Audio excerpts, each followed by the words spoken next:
Radio 5 Live. Is it okay to limit jury trials? 08085 909 693 85058. I mean, really, some are stressing this. I mean, how incredibly important it is to have community involvement in administering justice. Some of the arguments on both sides, some are really rude. I've been reading, viewers and listeners and readers' comments this morning across the media, and you've got stuff like, they haven't got a clue, these young people on juries, that they haven't got the attention span, the TikTok generation. Others really making the argument that, that is rude. Others really making the argument that this is so important. And yes, there's a gridlock system, there are massive delays, but there have to be other ways of addressing that. The Justice Secretary, David Lammy, has been out and about and explaining what he's going to be looking at. There are backlogs in our magistrates' court, so should we be asking our magistrates to deal with more cases? That's one of the questions that I'm looking at and I'll be answering this afternoon. And then there's a group of cases where you can get up to 5 years, generally speaking. They're called triable either way cases, and also where a defendant can opt to have a jury, and I'm looking at that. What I mean by that is if you steal an iPhone this afternoon from Curry's, should you be able to opt to have a jury? The trial may take 2 days, and inevitably that will cause further delay for more serious and egregious crimes like rape or murder. So that's the question that I've been looking at, and that's what I'll be announcing later on today, because he can't tell us the details before he goes to the House of Commons for obvious reasons of parliamentary etiquette and democracy. Now, just a note, if you've been on a jury, you cannot tell us about the deliberations in the deliberation room. All right, you can make a general comment about, this particular person didn't have a clue. That's fine, but then to actually expand on that and say, they argued this and they argued that, and they said, you can't do that. Otherwise, my learned friends will be in touch. The cops will be in touch. So, but that's easy to navigate. Get in touch, please. Let's speak to Daw KC, barrister and author of Justice on Trial. Chris, always good to have you on the Nation's phone in. Good morning. Good morning, Nicky.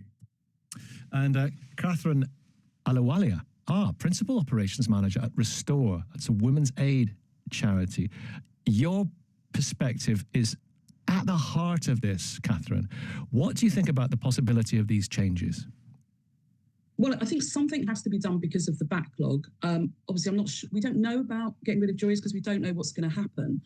But what I do understand, having spoken to lots of survivors, is the enormous pressure that they're put under, both in the wait, which is far too long, the wait for them to go to trial, but also the experience of the trial. What you have to remember is that people who experience domestic abuse, for example, will have complex trauma. And that trauma is made all the more worse by those long waits, it's hanging over them, but also by the experience of being in the court system. I don't think courts in any way are trauma-informed for survivors. And also, when we're looking at issues like coercive controlling behaviour, it's a very complex issue and it's very difficult to understand. And it's a bit like sexual violence as well. There's a lot of myths around sexual violence. So juries don't necessarily understand those complexities, but also I would argue that quite a lot of court professionals don't either. Say magistrates or judges don't necessarily understand it.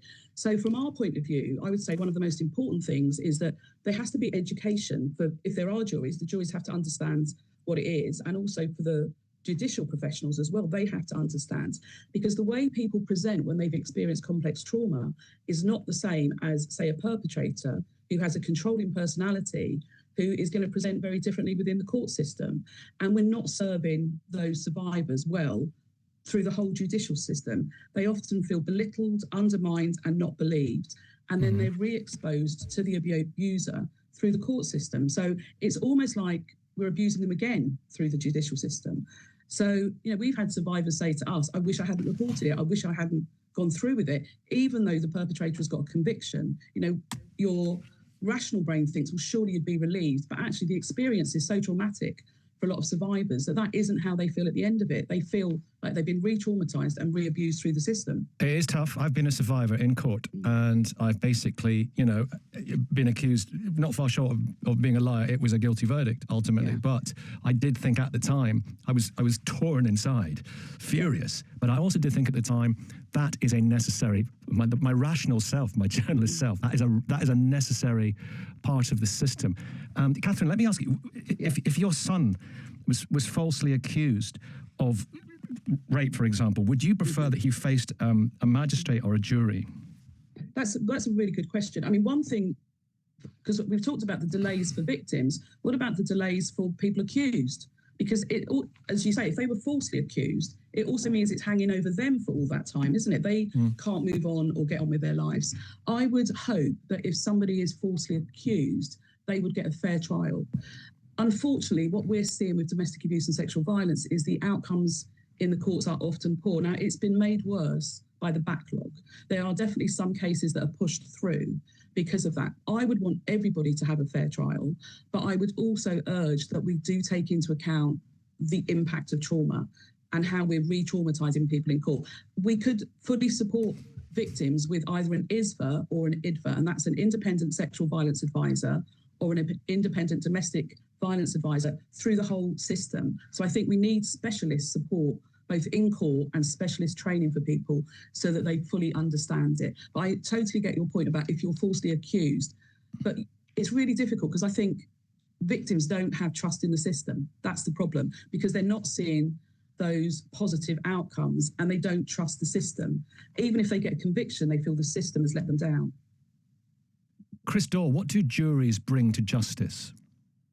Juries bring the collective wisdom of our community in all its different shapes, sizes, forms, colours, and creeds. Effectively, a group of 12 completely randomly selected people are able to bring together all of those life experiences. And frankly, I agree with 99% of what Catherine has said about the experience of victims of sexual violence, but I disagree with her proposition that juries don't understand the complexities of these cases. I've been doing jury trials for over 30 years. I've done hundreds of jury trials of every single kind, including the most awful cases involving sexual abuse of children, and I've never once had any sense that the jury lacked compassion or understanding or empathy for either side.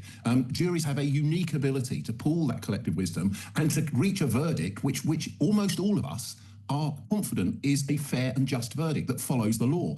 And that does, of course, sadly mean sometimes that guilty people are acquitted, and that's the price we pay. But that will be the price whether we have juries or we don't have juries. And so for me, the major problem here is that we're in danger of aligning two things: that the catastrophic mess that we've made of dealing with sexual violence and domestic violence cases, which I've witnessed myself time after time. I've acted for victims of these cases. I've seen the utter trauma that they face throughout the process. But that's not because of juries. That's because we're failing victims in terms of how quickly we can investigate these things, how quickly we can gather the relevant evidence, how comprehensive the investigation is. And often cases are coming to court and no proper investigation's even been done. And so you begin in court trying to work out disclosure and trying to work out whose mobile phones need to be searched in order to get the evidence and that kind of thing. We need to streamline the investigation process. What we don't need to do is attack juries. And just think what David Lammy says on your clip, and I'll be corrected if I got his words wrong. I think he said, if you steal an iPhone from Curry's, effectively, why should you have a jury trial?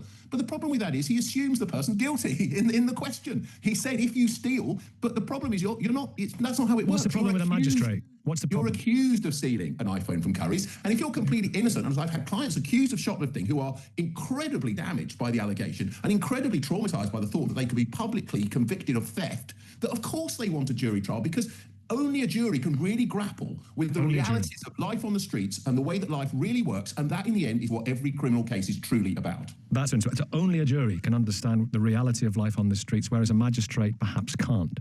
Not in my experience. I mean, and also magistrates' courts, they do serve a purpose. I don't actually agree with lay magistrates' courts, because my experience is every time I went to one in my junior years of practice, there was an injustice done of some kind, either because the magistrates didn't understand the law or they wanted to hear from a defendant even when they accepted there was no evidence against him, and all sorts of other sort of catastrophically wrong legal analysis that's done in magistrates' courts up and down the land every day of the week. And the idea we bring magistrates in to replace ordinary citizens chosen at random. Magistrates, of course, apply. They must have the time in their lives to do it. They're almost all drawn from a very narrow demographic outside of the big cities. And that's not a replacement for a random selection of ordinary people who can just bring that wisdom of life. We say to it in every jury trial, in every jury speech, you come from 12 totally different walks of life. You have totally different life experiences. And all of that collective wisdom you bring together in conscience, and you apply your conscience too when you're on the jury. So you do have the right as a jury to say, maybe this person has technically broken the law, but morally I cannot accept it would be right to criminalise them. And a jury is entitled to do that. that because they are the ultimate bastion of liberty and of protection of the subject who's accused of a crime from the state. And they're the only system we've got. We've had it for 1,000 years. It works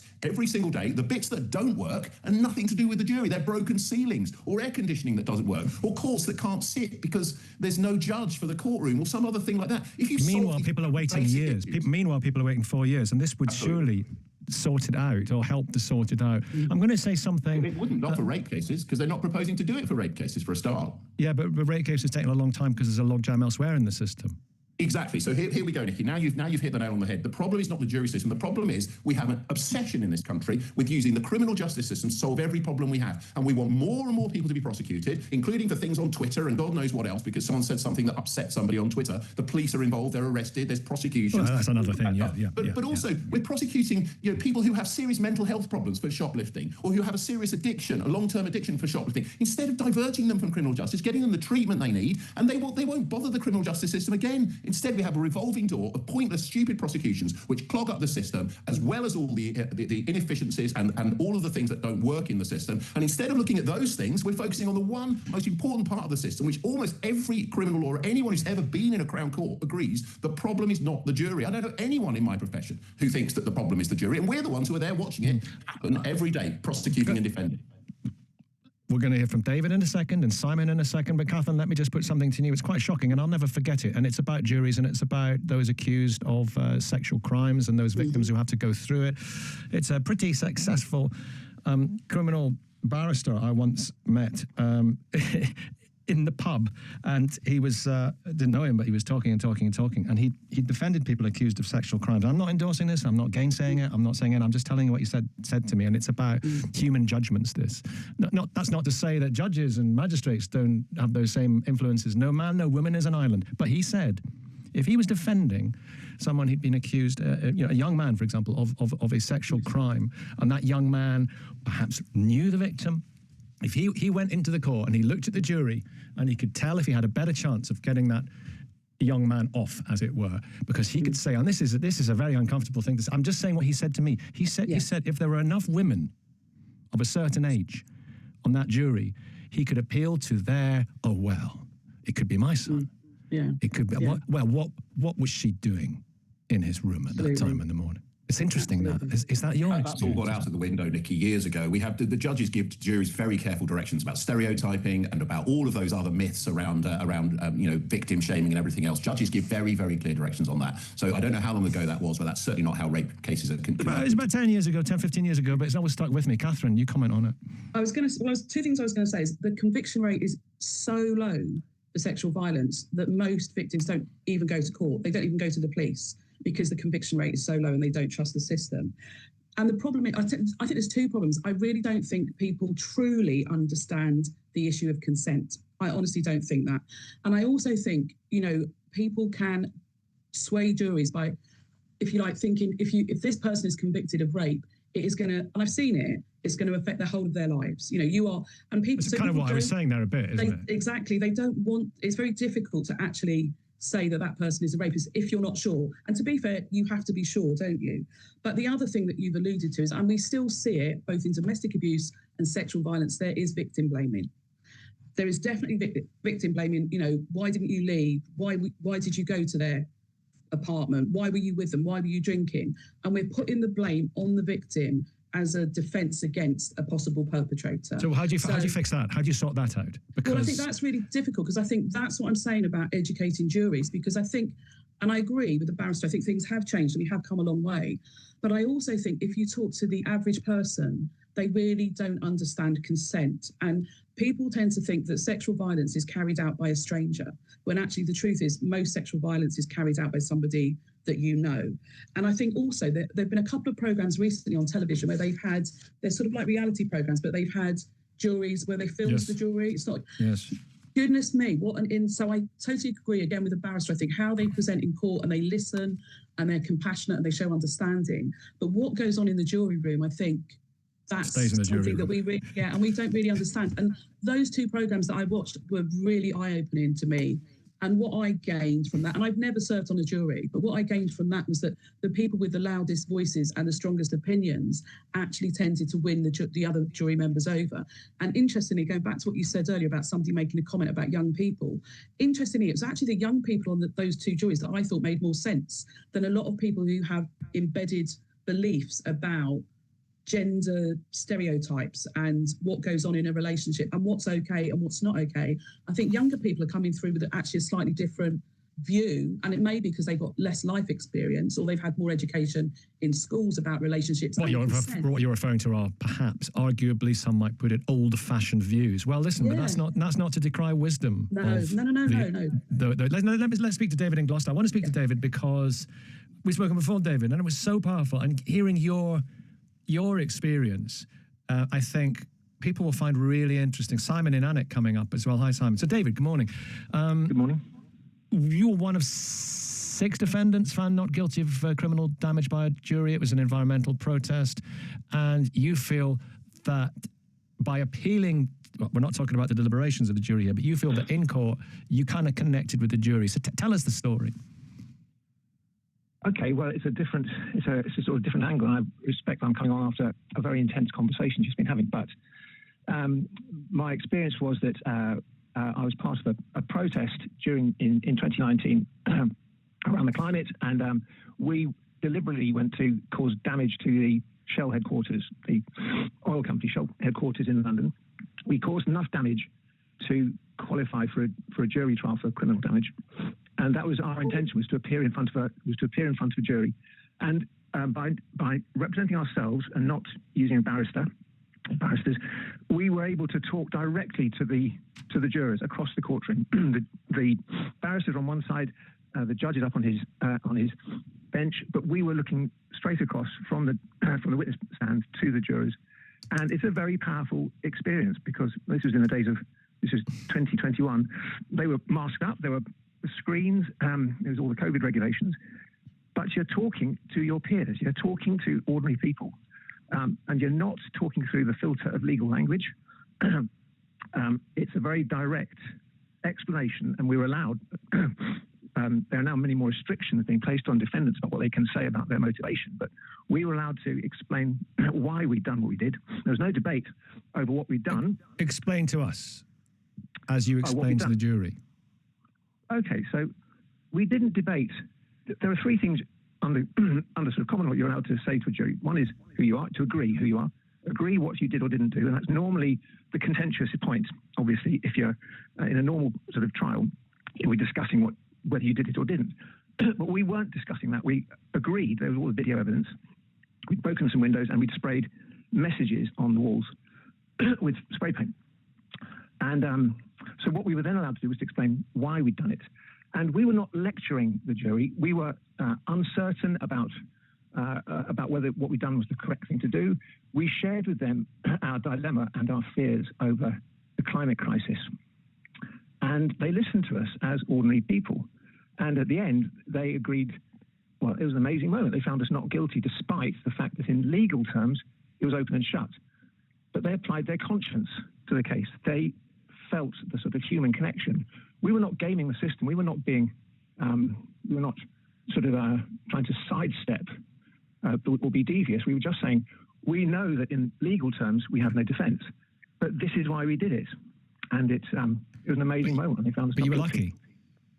You were lucky with that jury, maybe. You could have, listen, you know, I'm a phone-in host. I know that, well, that particular issue, there would be very differing views. And if you'd got a jury on another day, which might have been quite conceivably less sympathetic. So it could have gone both ways, couldn't it? Does that say juries equals random? No, I think we would still have got 12 randomly selected people from the areas of Southwark, the Crown Court where we were. So it would have been our community in that sense. And the wisdom of 12 people debating, you're always going to have had that range of opinions in any randomly selected group of 12 people.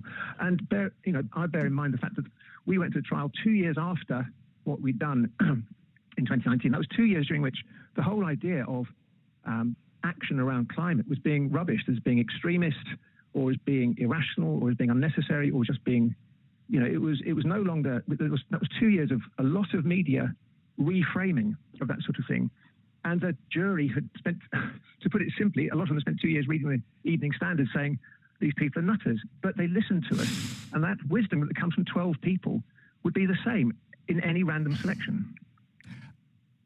Chris, what about that? Listen, how do you make sure, Chris, just tell us the process, you get in equal parts, put it crudely, Telegraph readers and Guardian readers? Well, you do that by virtue of the random selection process. So it's literally a selection of random people from the electoral roll. And if you think about that, I mean, it just coincidentally, your last caller, I was in the court next door at Southwark whilst his trial was taking place, doing a long fraud trial, which took very, very many months, I think 4 or 5 months or something like that. We lost about at least a month of that case at Southwark because the air conditioning broke in the summer and it was sort of 90 degrees in the courtroom and all the rest of it. But the point is this, that in the courtroom next door, you had a jury of randomly selected people from Southwark. And in my court, and they were dealing with something that was really quite important, the issue of how far can you go if you have a passionate and honest belief that the environment is under threat. And that jury made its decision in that case. In my case, a dry fraud case involving lots of documents. And we had a group on that jury, I've done many trials at Southwark Crown Court. The group on the jury was, 4 or 5 at least ethnic minority jurors, men, women, old, young, the entire range, because it's a random selection. The only thing that reduces the randomness, Nicky, is that those from the more wealthy parts of society, if you like, tend to be more likely to apply for an exemption from jury service because they have a business or they have some other reason. But there are other people who apply for exemptions because of illnesses and so forth. But if you just think about it, if you randomly select from the jury, from the electoral roll, you are going to get, as we do, as I have done in every one of my trials, a really, really random mix of people. And yes, some of them are going to have old-fashioned views, as you mentioned earlier on. But then it's right. The problem is, if you look at it from the other end of the telescope, as Catherine was to some extent, I would suggest, in her analysis, you could use the same argument about Brexit. Why didn't the older people understand that Brexit was wrong? Well, because they're entitled to their opinion about what's right and wrong, just as younger people are. There's no kind of monopoly on wisdom or any of those things, and that's why the jury's so important, because everyone has totally different life experiences and views, and the average of those views, in my experience, represents the collective wisdom of this country, which has built up not over the last few years, but over almost a millennium when it comes to the jury system. You've highlighted, as I think was highlighted in David's case, that we are in a more, you've made your views very clear, but we're in a more divided and polarised society than ever before. And that's not to say get rid of juries, but maybe it makes the selection process even more necessarily specific. I don't know how you do that. Simon and Anna, you want to talk about juries? Go on, Simon. Yeah, I served on a jury in March of this year, and it wasn't a very pleasant experience for me at all. It was mainly I was there for 2 weeks, and about 90% of the time I was there, I was sat doing absolutely nothing. And can I just remind you of one thing as we proceed? Yeah, I'm teaching my grandmother to suck eggs. My grandmothers had some old-fashioned views, but some of them were very wise as well. I want to put that one in there. But, sorry, I know you know, Simon, I just have to say. Carry on. It was a bad experience for you.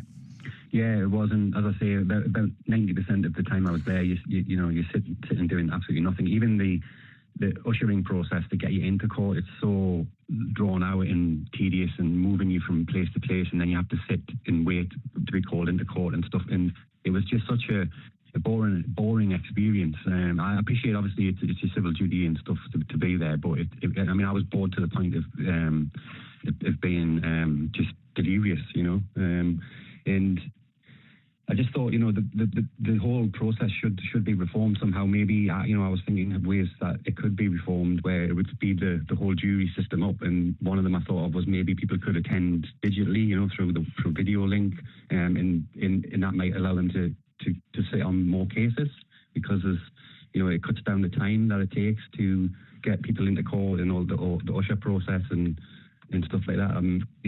I just thought that may be one way that it could be done, but the whole experience is just, like, as I say, about 90% of the time you're sat in a room doing nothing, just sitting. You can take books and stuff in, but it's still such a boring experience to be on a jury. Did you have to pay for your lunch? You do have to pay. You can claim it back, but they'll only give you so much. So I think it's up to £5 a day on food, but. And if you go over that, it's same with parking as well, because obviously most courts are in city centre, so the parking is extortionate. They only pay you an allowance, it's a capped allowance. So in some days you might only be at the court for a couple of hours and they'll send you away, but sometimes you're there all day, so your parking goes over. And we're not talking about the deliberations, obviously, but did you get the sense that everybody wanted to be there? No, most people I spoke to were of the same opinion that I've just relayed to you. Most of the conversations were, I can't wait for this to be over. That was what most people said to me. Christo, a quick comment on that. I've never heard that before. And of course, that's the great thing about the jury system, isn't it? That one person's experience and perhaps a small group of jurors is as has just been described. Everyone I've spoken to who's done jury service, frankly, has said that it was difficult. It was hard. Yes, people complain about the inefficiencies and the delays and the waiting around. And I totally agree with them. And we shouldn't have them. And why do we have them? Because the system is so badly managed and so badly funded. But if your last caller had been part of a jury which was well managed and the case was starting on time, went on all day, finished on time, and everybody knew exactly where they were, then it may have been a different experience. But all of those inefficiencies and all of those kind of disastrous kind of underfunding issues around food and around, most of the courts don't have anywhere to get food, so jurors have to go out somewhere and they have to use their own money, often in expensive city centres to find food where, a sandwich can cost £7 or something in the middle of London or more. That's totally unfair and it's wrong. And of course that's wrong. But that's not the jury system, that's the administration. I was there 2 weeks, and for the first week I just sat in the jar, what you call the jar. I just sat there for the whole week and didn't get a complete waste of your time. And I totally agree with you. I feel for you. I feel for every juror who's been made to wait for days or even weeks with nothing to do. That side of it. Nobody on jury who was on my jury, thought that they weren't doing something like doing a civil duty, but it's purely the boredom aspect of it, and just being sat. Obviously you're told you're not allowed to leave. If you don't turn up, you could be arrested. So you're already, and then you get searched when you're going in, obviously for good reason. Obviously I know, but then you sat there, and waiting around all the time, and you think to yourself, well, maybe the time could be better spent, or it could be organised better. The efficiency of the system. Let's address that. Thank you all very much indeed. I have to leave it there. Sorry, I'm a little bit late, but Chris, thanks for laying out your views so well, and Catherine, very powerful stuff. Thank you to David. Thank you to Simon. Thank you for all the texts.